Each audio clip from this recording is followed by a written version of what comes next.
নবীজি বলেন, কোন বান্দাকে যখন কবরের মধ্যে রাখা হয়, রাখার পর ওয়াতুল্লিয়া,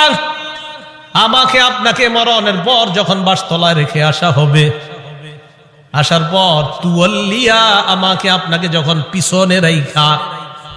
যাহাবা আসহাবুহু, সাথীরা যখন চলে আসবে।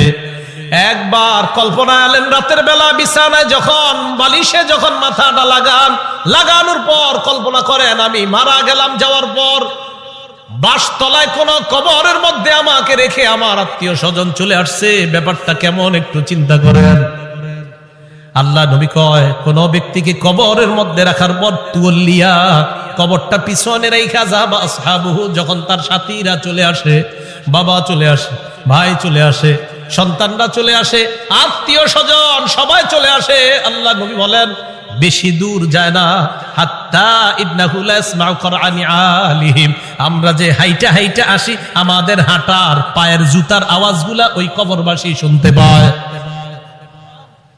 শুনে, কেন শুনে জানেন?